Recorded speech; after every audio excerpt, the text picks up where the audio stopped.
Apakah engkau masih menghina Nabi Muhammad sallallahu alaihi wasallam? Apakah engkau masih menghina Allah? Apakah masih menghina Al-Quran? Apakah masih menghina ajaran Islam? Maka jelas orang yang keluar dari Islam dalam hukum Islam, la yahillu damu mri'in muslim illa bi ihda thalath. Tak halal darah muslim ditumpahkan. Makna ditumpahkan, dipancung kepalanya, tumpah darahnya, jatuh ke tanah. Tidak boleh menumpahkan darah seorang muslim. Bayangkan kalau di Wibulan, Sofiatul, dan juga Paul Zhang dan lain sebagainya datang ke Indonesia, apa yang terjadi kalau benar apa yang dikatakan oleh Ustadz Abdul Somad ini merupakan hal yang harus dilakukan ketika melakukan hal sedemikian. Ini kan begitu luar biasa efeknya.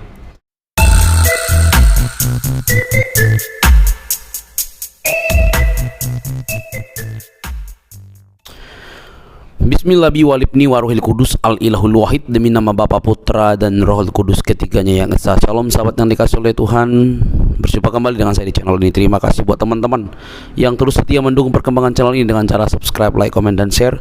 Tuhan memberkati kita. Sahabat yang dikasih oleh Tuhan, kali ini kita akan melihat satu realita apa yang disampaikan oleh Ustadz Abdul Somad, dan mari simak baik-baik teman-teman.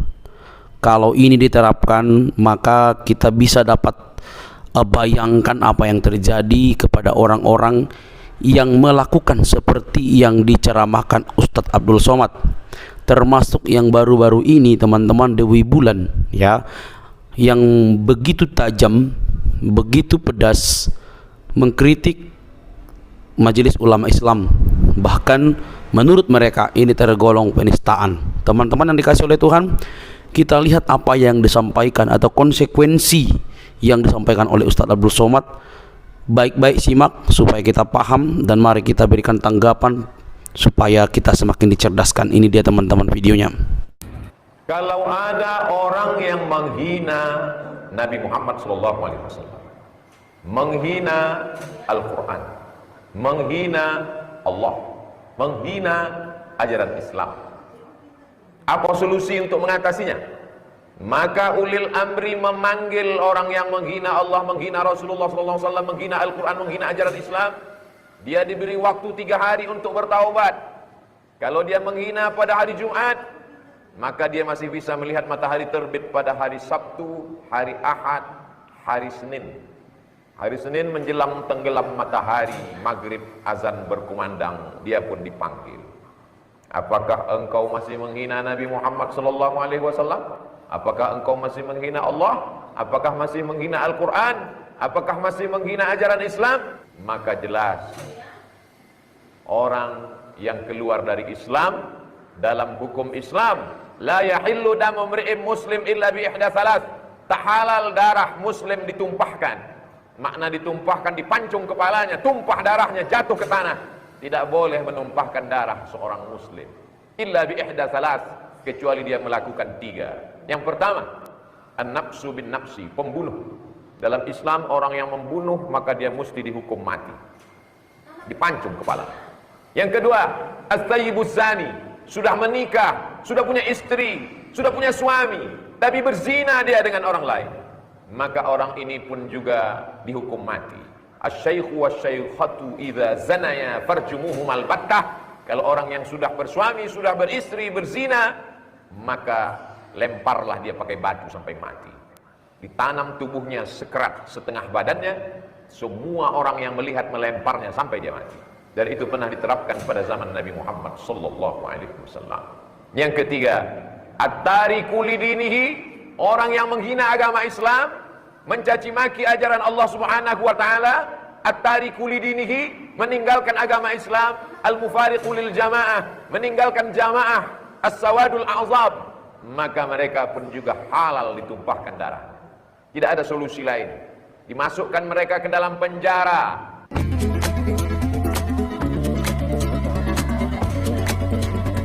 Polemik akun sunnah Nabi yang menghina Nabi Muhammad berbuntut panjang. Di samping hinaan akun tersebut, Ustadz Abdul Somad pernah buka suara tentang apa hukuman bagi seseorang yang telah menghina umat Islam, menghina Nabi Muhammad. Ada seorang yang menghina ajaran agama Islam, menghina Nabi Muhammad, bahkan menghina Allah, maka lepaslah iman yang ada di dalam dirinya. Lantas apa solusi bagi penghina agama Islam tersebut? Berikut penjelasan Ustadz Abdul Somad dalam salah satu ceramahnya. Maka langkah pertama yang harus diambil adalah dengan memanggil orang yang menghina agama Islam tersebut. Lantas penghina agama Islam tersebut diberi waktu selama 3 hari untuk melakukan pertobatan atas perilaku yang dilakukannya. Kalau dia menghina pada hari Jumat, maka dia masih bisa melihat matahari terbit pada hari Sabtu, hari Ahad, hari Senin. Hari Senin menjelang maghrib azan berkumandang, dia pun dipanggil. Apakah engkau masih menghina Nabi Muhammad? Apakah engkau masih menghina Allah? Apakah masih menghina Al-Quran?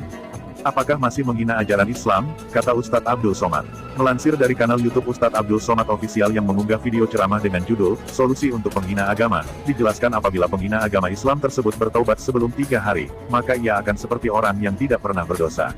Begitulah ajaran agama Islam, dari mulai legam kotor penuh dengan kesalahan.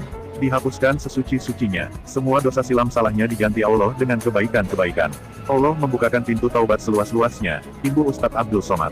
Namun, apabila selama 3 hari, penghina agama Islam tersebut masih bertahan dengan sikap dan perkataannya, atas hinaan terhadap Allah, Nabi Muhammad Al-Quran, dan ajaran agama Islam, solusinya tiada lain adalah dengan menumpahkan darahnya. Wa ta'ariku lidinihil, orang yang menghina agama Islam, mencaci maki ajaran Allah, meninggalkan agama Islam, mufarikulil jamaati, meninggalkan jamaah, maka mereka juga halal ditumpahkan darahnya. Tidak ada solusi lain, jelasnya. Ustadz Abdul Somad juga menjelaskan, tidak ada solusi lain bagi penghina agama Islam, selain menumpahkan darahnya. Karena apabila dipenjara, maka hanya akan menghabiskan anggaran untuk memberinya makan dan menggaji pegawai sipil. Jumlah kepolisian sudah tidak mencukupi dengan banyaknya jumlah kriminalitas. Akhirnya, penjara bertumpuk-tumpuk dengan pelaku maksiat dan dosa. Padahal ada hukuman yang bisa memberi efek jera. Fungsi dari hukuman adalah supaya orang jera tidak lagi melakukan perbuatan yang sama, tegas Ustadz Abdul Somad. Lantas apakah memurung orang bisa membuat efek jera? Namun, dari beberapa kasus yang terjadi, dari sebelumnya menjadi penjahat kecil, namun setelah dikurung beberapa tahun di penjara, malah menjadi penjahat besar. Demikianlah penjelasan Ustadz Abdul Somad mengenai solusi untuk penghina agama Islam. Salah satu jalan yang bisa diambil untuk memberi efek jera terhadap penghina agama-agama lain, adalah dengan menumpahkan. Menyebabkan darah orang tumpah halal yang pertama, karena berzina. Yang kedua, murtad. At-tariku lidinihi, orang yang meninggalkan agama. Al-mufariqu lil jamaah, memisahkan diri dari jamaah. Seperti kambing yang melepaskan diri dari gerombolannya, dia akan diterkam serigala. Maka pengkhianat di dalam agama apapun, dalam organisasi apapun, di dalam keluarga manapun, kalau sudah pengkhianat, maka dia layak untuk dihukum. Ustadz Somad, ini keluarga kami, dan gimana ceritanya dia murtad. Suami saya melarang menerima dia di rumah kami. Apakah betul tindakan suami saya itu, Pak Ustadz? Saya katakan, tindakan dia itu tidak betul. Yang betulnya mestinya dipancung kepalanya. Saya hari ini selama 3 hari terakhir saya betul-betul dibantai oleh pengikutnya Ustadz Abdul Somad. Karena saya berusaha membantah fatwa dia tentang harokah istishhadiyah dan harokah intiradiyah. Nah ini selalu dipakai, percaya nggak Bapak? Konon Ustadz Abdul Somad menggunakan fatwa ini untuk pejuang Palestina yang melakukan bom bunuh diri. Tapi tahu nggak, fatwa ini dipakai oleh teroris di Indonesia untuk melakukan bom bunuh diri. Apakah dia bisa ditangkap sebagai seorang ideolog penganjur fatwa yang memperkuat orang untuk melakukan gerakan-gerakan amaliyah teror seperti ini? Bisa sebenarnya. Ikutilah ulama yang dibenci kafir, yang dibenci munafik. Hari ini yang paling dibenci kafir dan munafik adalah cucu daripada Rasulullah SAW, Habib Rizik. Cyber army, tentara dalam alam gaib, alam maya. Pandai kalian membuat meme, pandai kalian membuat video pendek, pandai kalian membuat, gunakan keahlian itu untuk menyelamatkan umat. Serang.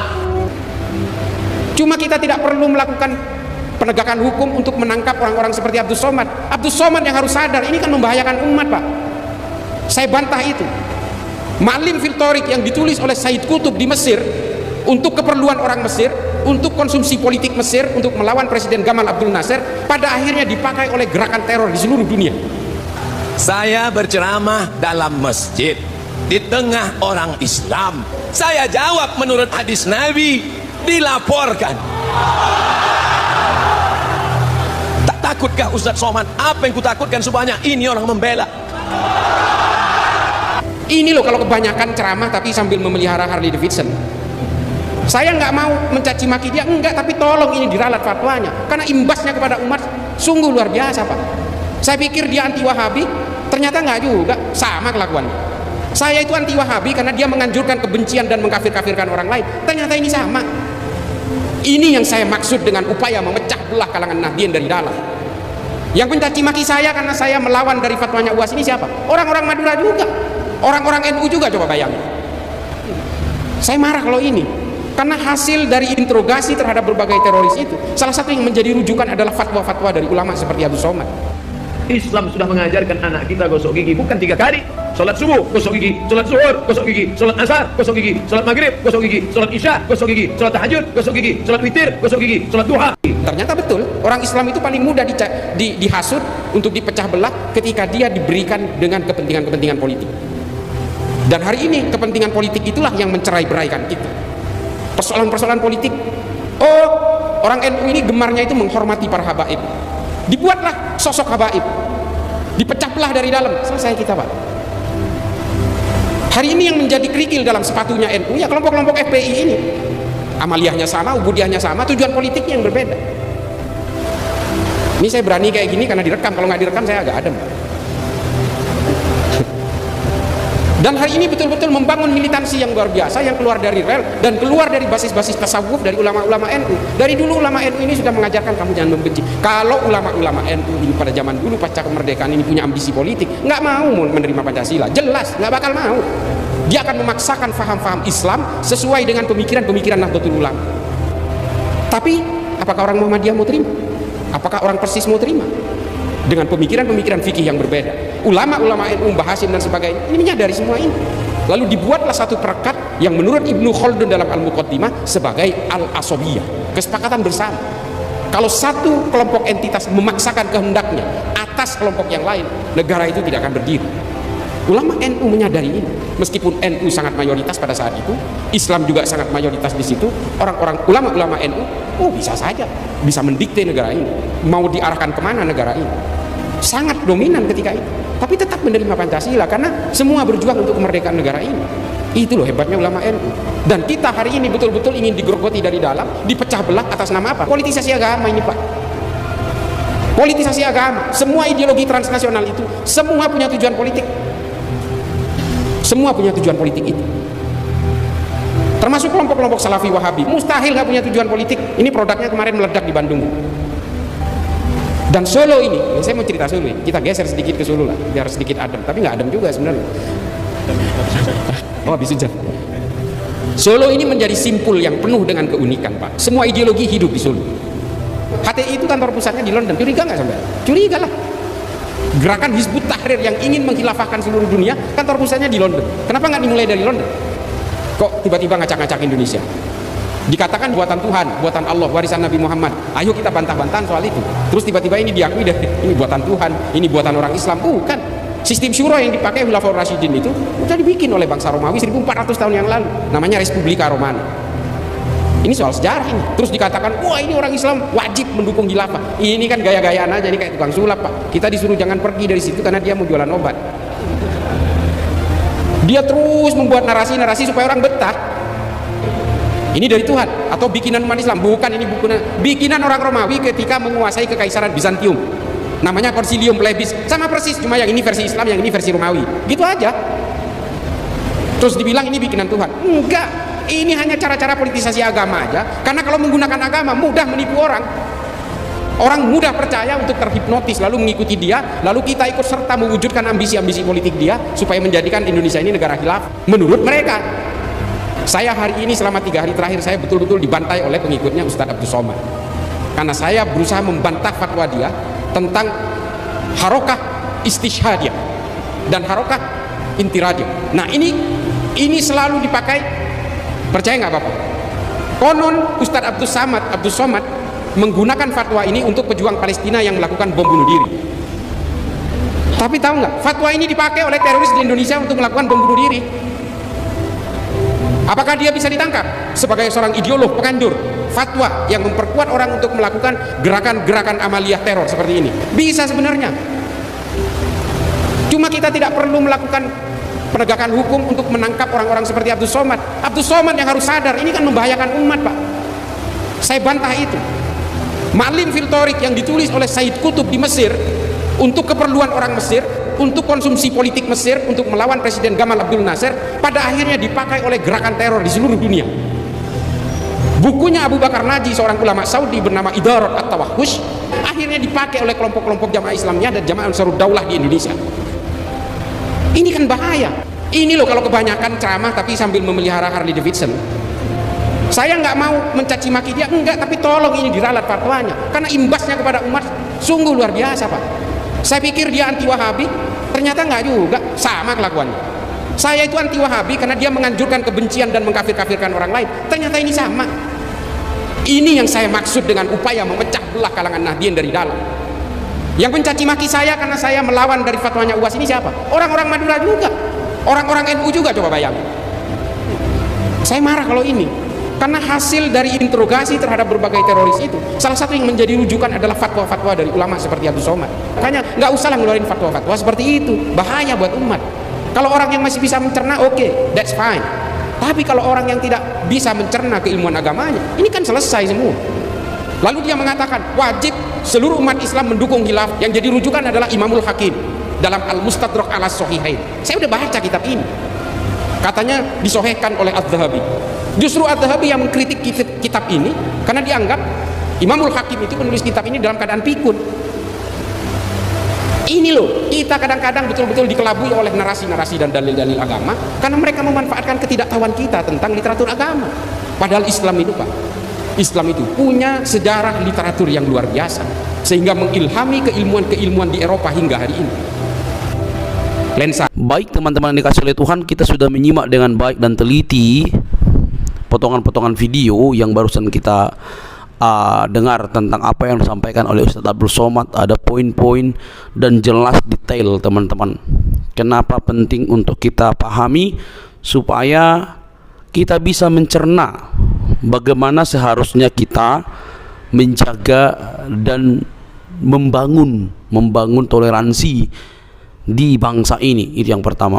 Nah, selanjutnya teman-teman, kalau kita bisa melihat apa yang disampaikan oleh Ustadz Abdul Somad dan ditanggapi dengan secara sederhana oleh Gus Islah yang mungkin bukan jarang lagi bagi kita, itu sangat bagus sekali teman-teman, dan teman-teman boleh belajar dari beliau, dari Gus Islah maksudnya, bukan Abdul Somad. Nah, terkait apa yang disampaikan Ustadz Abdul Somad, maka yang pertama yang perlu kita berikan opini atau narasi tandingan atau argumen tandingan, bagaimana kalau misalnya umat Islam yang menghina orang Kristen, membubarkan gereja, membubarkan ibadah dan segala macam, apa kira-kira yang bisa dilakukan oleh Ustadz Abdul Somad atau Islam sendiri untuk mendisiplinkan mereka?